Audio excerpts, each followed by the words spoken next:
Hello, this is Spartan Commander, and this is the 284th Rome Total War Brotherhood game that I've put onto YouTube.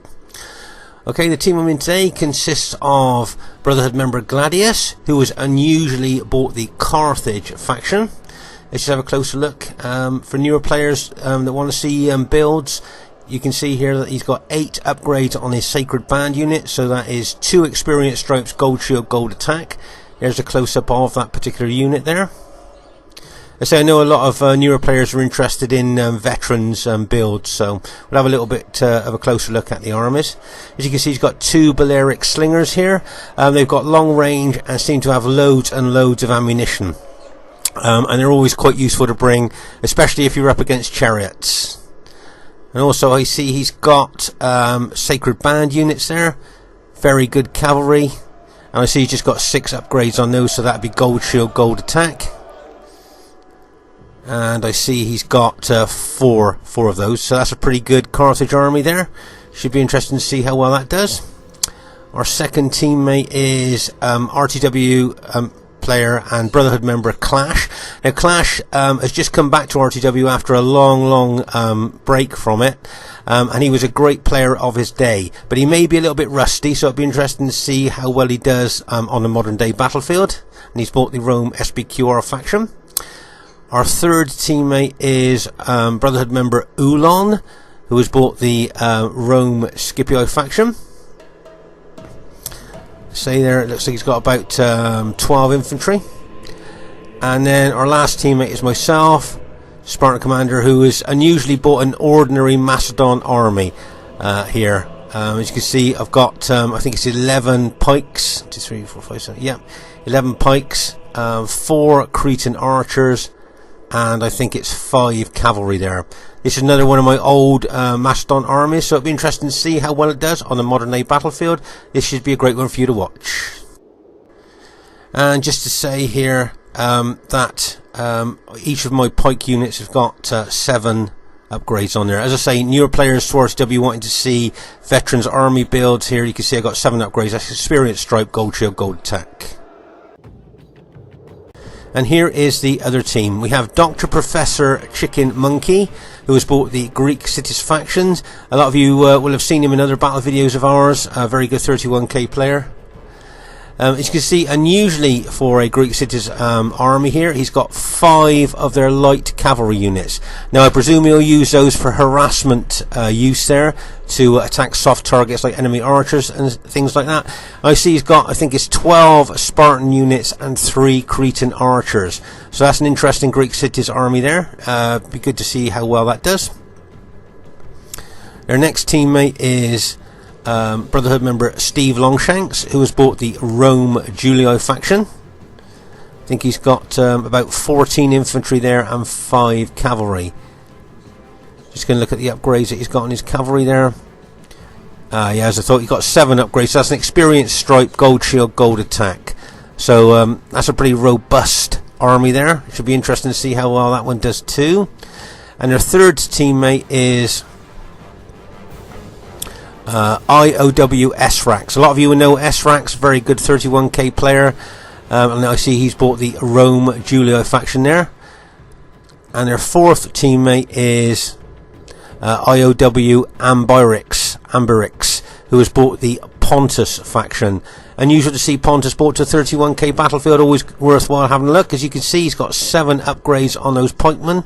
So that's experience stripe, gold shield, gold attack. And I think he's got 1, 2, 3, 4, looks like 14 pike units there. So that's pretty good pike formation as well. And I see he's got 2 chariot archers. If you get a close-up look at them, as you can see, you've got the driver of the chariot and 2 archers in each one of those chariots. When they form into a Canterbury circle, very difficult to kill for foot archers. And then they got the infamous scythe chariots. Now, if you notice, these scythe chariots have got spikes on the horses and the wheels, but unfortunately these chariots do run amok. So if they're scared or routed from the battlefield, rather than just leave the battlefield like most units do, they will run amok, and that will cause kill both friend and foe alike. As you can see here, so there's the enemy team there. Looks pretty good to me. As we were setting up, choosing what factions we were going to bring, it was decided that Gladius was going to bring his Carthage army to try and neutralise the Greek cities army. So that's a custom army built to take take on the enemy Greek cities army there. And I bought my old Macedon army to try and neutralise and take on the Pontus army. So that's why we've got those armies there. As I say, it's got the ingredients to be a great battle, and I think you'll find it interesting, and I hope you enjoy it. At this very early stage of the battle here, you can see the enemy wanted to be aggressive here, bringing over those chariot archers to snipe our moving troops. Of course, they can shoot our troops in the rear or the flanks. They can do a lot of damage. But if you notice that Gladius has got his Balearic slingers there. Now, foot archers don't do a lot of damage to chariot archers when they form a Canterbury circle, but slingers do, and that's why Gladius bought those couple of slinger units there to try and neutralise those chariot archers there. If you notice, you see how he runs them forward, and the Pontus general pulls those chariots back because he knows that those slingers will do a lot of damage. You can see here it's going down to kind of a bit of an old-fashioned archer battle, I would think, looking at how many archers both teams have got here.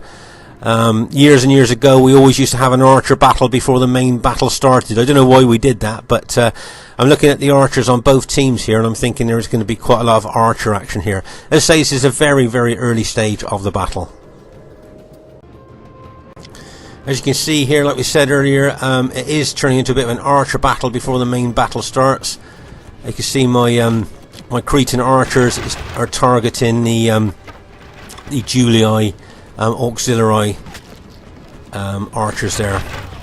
Cretan archers got a long range, do a lot of damage, but their defense isn't very good, and they can suffer a lot of casualties there. Can you see the Julii general in wide formation with that cavalry unit there? That's to scoop up as many archer units as he could there. That's why he went into wide formation. But if you notice that Gladius is countering with his cavalry, and I'd move my Macedon companion cavalry forward as well there to counter that attack. Now, if you notice, there's not a lot of enemy cavalry over on this flank, and Gladius is taking full advantage. You see how he's running his cavalry forward? If you notice, he hasn't got his cavalry in wedge formation. He's got them in ordinary formation there, and that makes them go a bit faster. In wedge formation, they seem to be slower, but in open formation like that, they seem to move faster, and that's how he managed to move over there, took out a couple of those enemy archer units, and now he's being able to pull back away from the enemy counter-attack there.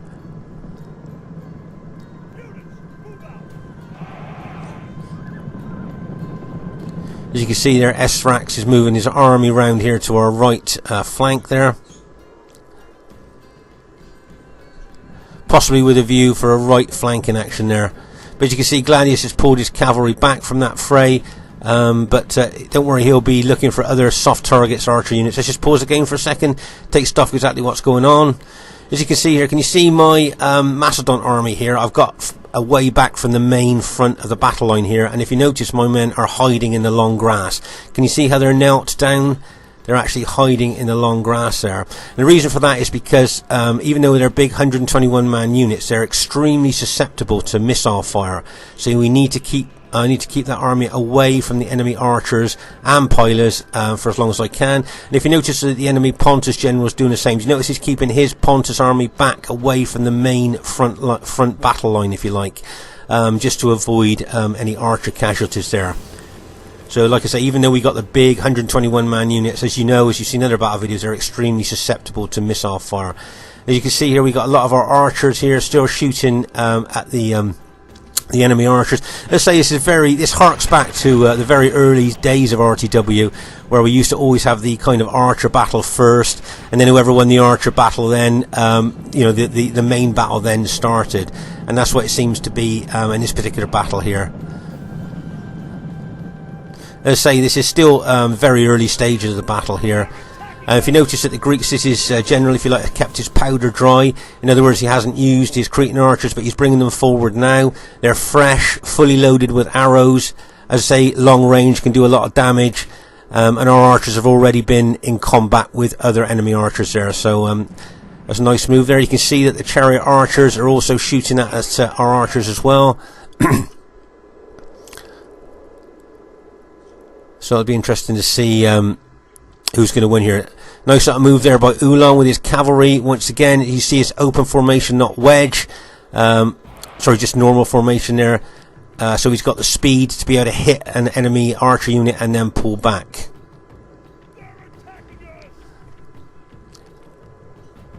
So there's a general overview of the battle as it stands at the moment. As I say, it's still the very early stages. We're just kind of, as I say, in the archer battle at the moment.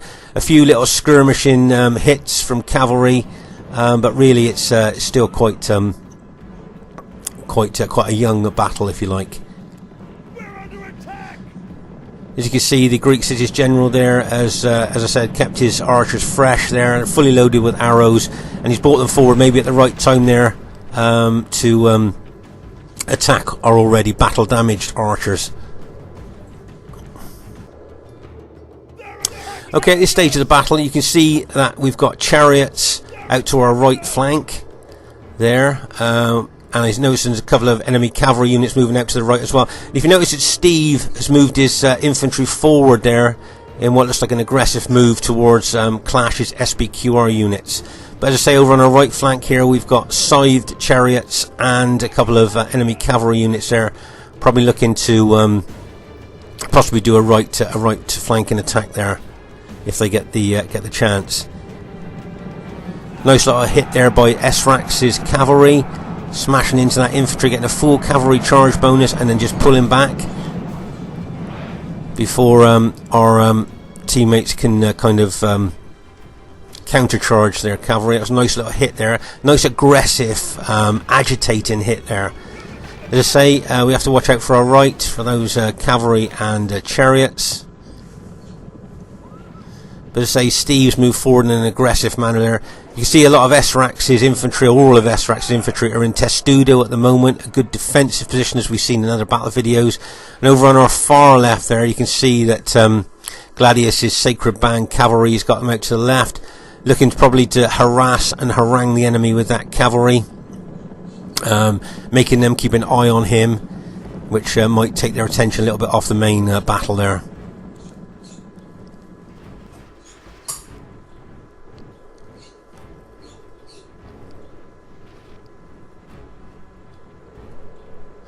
So there's a general disposition of the battle here of all the troops. As you can see, as I say, Steve's moved forward with his infantry there. It wouldn't surprise me if he kept on being aggressive with his infantry. Once Steve starts to attack, he likes to kind of pressure and push with his infantry there. They say we've got to keep an eye out on our right flank here for Julio units and the chariots.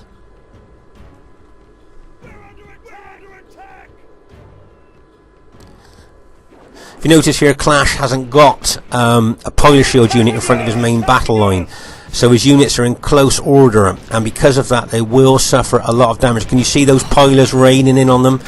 Because they're in close order there, that they will suffer a lot of casualties there from the enemy pilers. As I say, Clash has just come back off a very long break from RTW, so as I say, maybe just a little bit rusty there.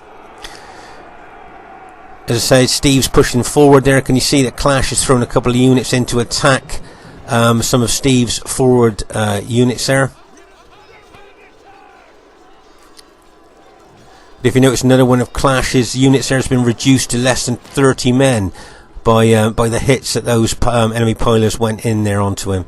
So it just goes to show, you see, that's why we have loose order piler shield units there. If you keep your men in close order, they suffer loads of casualties from the piler strike.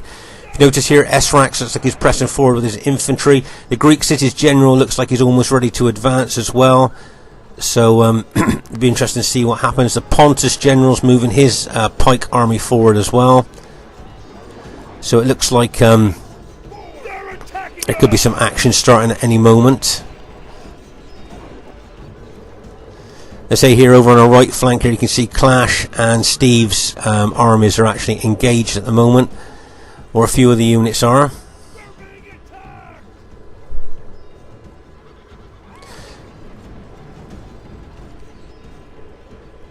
I know Steve's got his cavalry primed at the rear there, ready to charge. And as I say, over on our right flank here we got those couple of chariots and cavalry units there waiting to move in. And over on our left flank here you can see that Ulan is moving his infantry round there in an aggressive left flanking action there. Just to pause the game for a second, just take stock of exactly what's going on. As you can see here, there's Ulan's got a cavalry unit out there.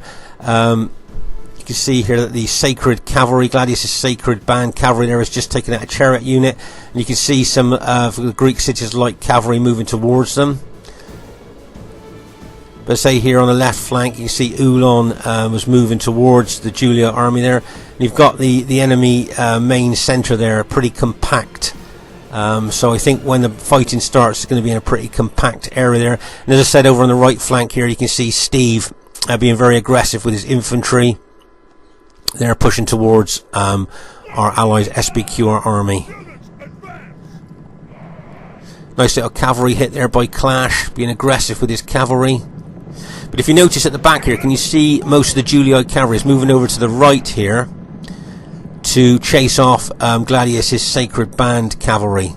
They've seen the danger from him getting behind them, so what they're doing is trying to chase him off. It wouldn't surprise me if they tried to cut him off from getting back to his lines there over on that right flank. As you can see, Gladius' cavalry there, Sacred Band cavalry. As I said, the enemy may well try and cut him off from getting back to his own lines.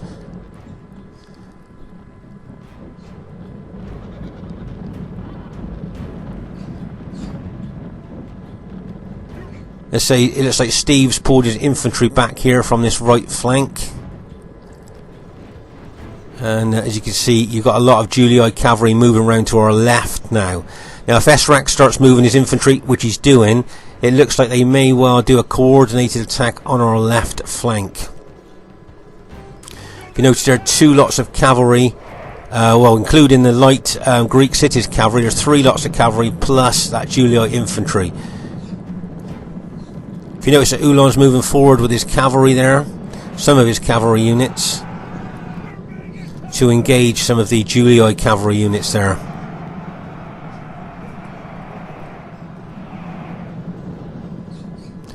But it looks like there's a concerted effort to do a left flanking action here on Ulan. If you notice, I've turned my Macedon companion cavalry to face the threat as well. And as you can see, Ulan's moving his infantry and his cavalry there to engage the enemy Julii troops. If you notice, I'm just charging my companion Macedon cavalry in as they go in, and bang! As that cavalry goes in there, routed several of the enemy Julii units there. The companion cavalry's got quite good statistics, specifications, and as I say, they got a good charge impact there as well. If you notice that Clash has brought his SBQR cavalry over as well, and they're charging in to counter that Julii attack, and bang, as those two cavalries meet there. If you notice, I've pulled my Macedon cavalry back, rallied them, going to charge in again, get the full cavalry charge bonus. As I say, they've got a good charge bonus, these Macedon cavalry. I'm going to charge in through my allies' SBQR cavalry, and I'm going to hit the Julii cavalry, and bang, as that cavalry hits. If you notice that the impact of that Macedon cavalry in coordination with my SBQR ally there has routed those Julii cavalry units there. Let's just pause the game for a second. Let's say there, so over here on the left flank, the enemy tried an aggressive attack there with infantry and cavalry, and we've managed to repel that attack with our counter-attacks of cavalry there.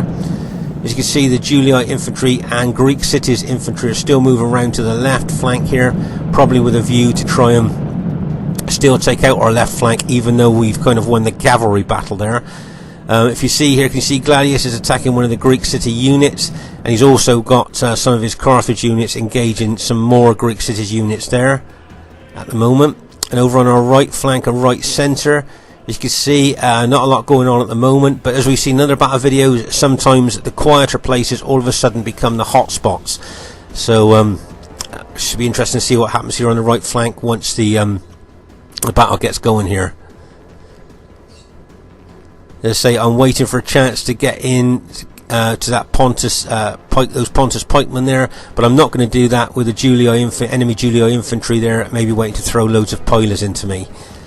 So meanwhile, over on our left flank here, as you can see, we've managed to neutralise and defeat the enemy cavalry that were coming in there on our left flank.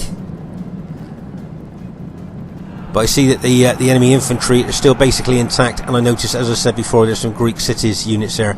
Right, if you notice there, my Macedon cavalry are starting to chase down the routers, those enemy Julio routers. I don't want them to rally, so I'll chase them off for a while.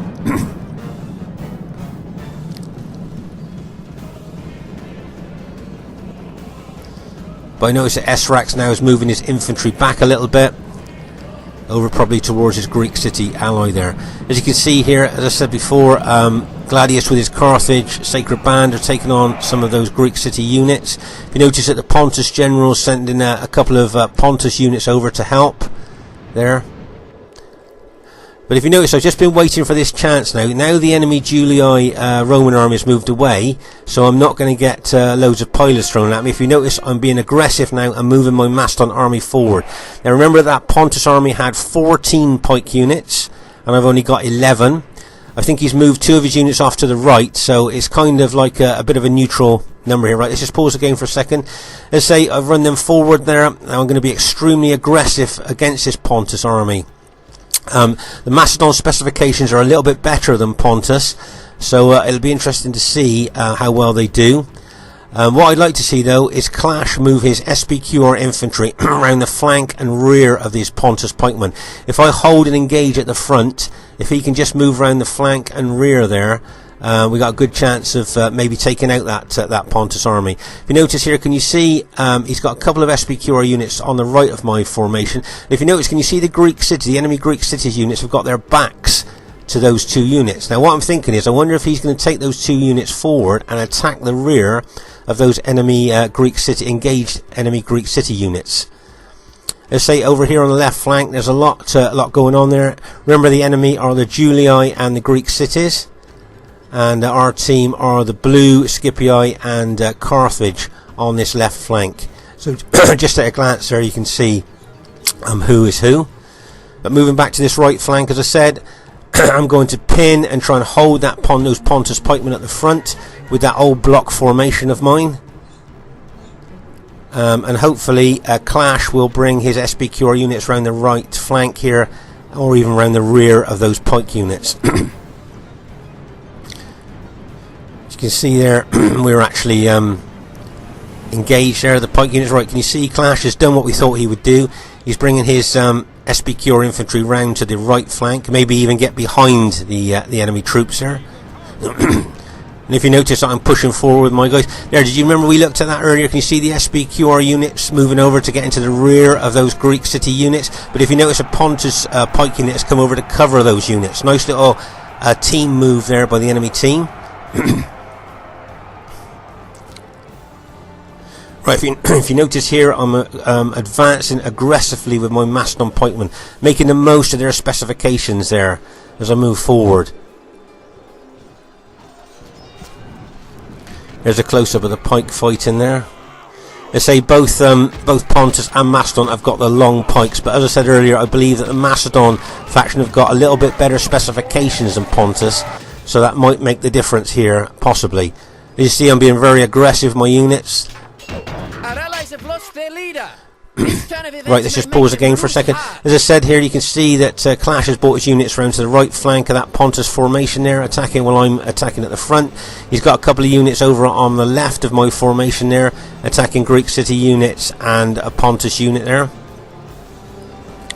As we move over to the left centre here, you can see you've got enemy Julii and Greek city units have surrounded the main Carthage, Gladius' main Carthage army. Can you see that his army is surrounded now, our Carthage ally, and he's being pressed in by Roman units and Greek city units there, and their morale will be dropping because of that. I know he's got his general there, but the morale will be low of those Carthage units, and there is a good chance they might break there, being surrounded by enemy units.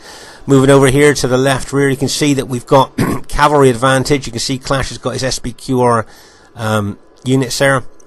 And if you can see here, can you see my Macedon cavalry are engaged with Pontus chariot units here. So it'll be interesting to see what happens there. I'm hoping that my companion cavalry will be able to rout those chariots.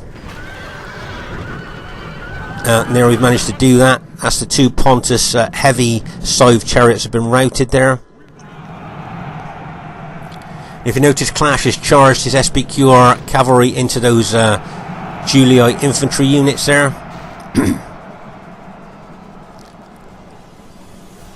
Right, if you notice, remember we saw that pocket of Carthage units that we said were surrounded and they're starting to rout. I see the Carthage general has now routed, and if you notice that I think basically all the Carthage units in that pocket have now routed. So things are not looking very good for us there. You see over on the right flank here, you can see I'm still pushing forward with my Macedon units, and we've still got Clash pushing in from that right flank. Very aggressive action there. If you notice here, can you see that Clash has got his couple of SBQR units over to the left of my formation there. Let's just pause the game for a second. As you can you see Steve has got a couple of his Julii units in behind here, probably with a view to try and take out my general if he can. But if you notice here, can you see that those SBQR units are surrounded on 3 sides by the enemy. So even though they got the general there, their morale will be lower because of that. But as I said here on the right flank, you can see that both Clash and myself are being extremely aggressive against the Pontus general. There's a close-up of the pikemen there. And as I say, you can see that Clash's units are fighting Pontus as well. Over on our left flank here, Ulon, remember he's the blue Scipii ally to us, are fighting both Julii and Greek cities. And we've got Clash's SBQR cavalry over there as well. But things are not looking that good on our left flank. Basically all the Carthage army has now been taken out. If you notice here, I've got my Macedon companion cavalry. I'm just bringing them all together before I decide where I'm going to hit. My guess is I'm probably going to possibly go into the rear of these Pontus pikemen there, knowing their morale's not very good. Maybe a good solid hit by cavalry might start routing the whole army.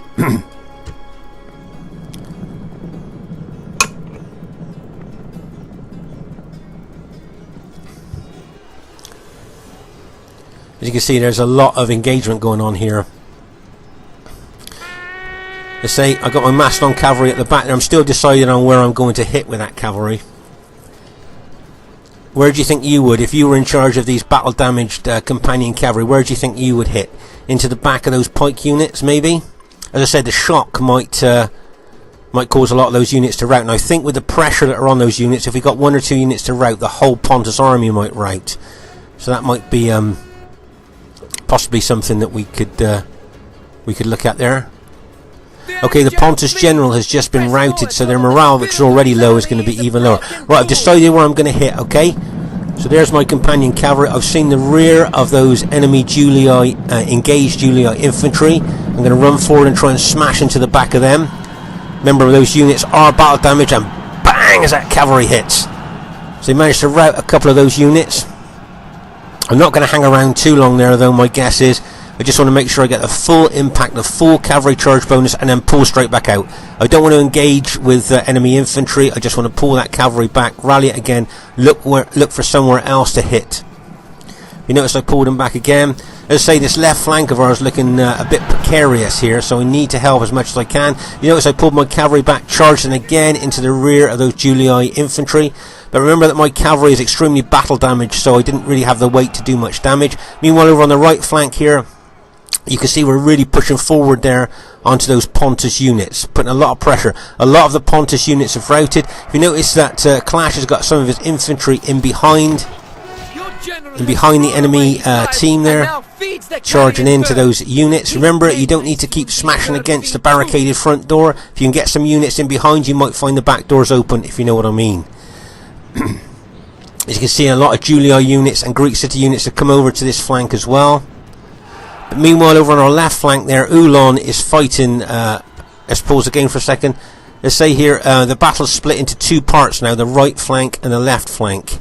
Let's have a look at the left flank. Now remember, Ulon, our ally, is the blue Scipii, and he's up against Greek city units and Julii units. So he's going to be in double teamed here over on the left flank. So he's doing incredibly well to hold as long as he can, but I'm sure most of you watching this can see that our left flank is extremely precarious here. And and though he's fighting really well, I'm not sure how long he'll be able to hold. Meanwhile, on our right flank here, we're doing a lot better against Pontus and some of the Julii and Greek city units over here. So it's like a game of 2 halves, really. Like one half looks pretty bad for us, and the other half's not looking too bad. Let's say we're putting a lot of pressure on the remaining enemy Pontus units that are left. Let's say my general unit, my Macedon general unit's been extremely battle damaged. Like you see, there's not a lot of men left in that unit, so I want to keep him out of combat as much as I can. Obviously, want to keep the general alive for the general morale bonus. But meanwhile, over on our left, do you remember we were saying how precarious it was looking on our left? Can you see that most of our allies' Scipio units have now been routed from being double teamed there by Greek city units and Julio units? So to say, our left flank's not looking that good. Although we've just managed to rout and kill an enemy Julio general there. So well done to Ulan's, doing really well. Meanwhile, over on our right flank here, it looks like we've routed. Right, can you see I'm charging some of my companion cavalry into the rear of those engaged Pontus units, and the shock of the cavalry hitting there has managed to rout those units. So over on our right flank, we've done quite well there. As I say, the game is kind of split into two parts here now. We're on the right flank, we've seemed to have prevailed, and on the left flank, the enemy's prevailed. Let's just pause the game for a second, take stock of exactly what's happened. Let's say here on the right flank, we've managed to win. And we need to take our victorious troops over to the left flank, where the enemy has prevailed. After a fierce fight with Ulan against the Greek cities and Julio units there, he's finally been routed, but he held really well. And as I say, on our right flank, we've managed to prevail. So, as I say, the two victorious flanks, one the enemy, one ours, are going to meet together now. So looking at the enemy team, yes, they're battle damaged, but looking at our team as well, we're battle damaged. Where do you think, which way do you think this battle's going to go? We see the Greek city general still alive, so he's still giving good morale to his already excellent moraled Spartans. I noticed that Ulan's got a couple of his Scipio units coming in behind the enemy there, but the enemy are now forming up. As I say, we're not going to give them time to form up into any defensive box. If you notice, we move forward quite quickly there. It wouldn't surprise me if these Julio units that are very battle damaged kind of routed as soon as they started taking casualties from my pikes. As you can see there, yeah, those Julio units were so battle damaged, the moment they started to take casualties from my Macedon pikes, they've routed now. As you can see here, Class is charging his SPQR units into the enemy Greek cities. Pursue them. If you notice what I'm doing here, I've upped pikes. I'm running my pikes forward. Now I want to get intermingled with those Greek city units before I put my pikes down. Alright, I've intermingled. Now, bang, put the pikes down. Okay, so that's going to do a lot of damage. It's going to cause a lot of casualties to the Greek city units there by doing that. I'm being aggressive, moving forward now with those long pikes of my Macedon pikemen there in their thick, tight formation, pressing against those Greek city units all the time.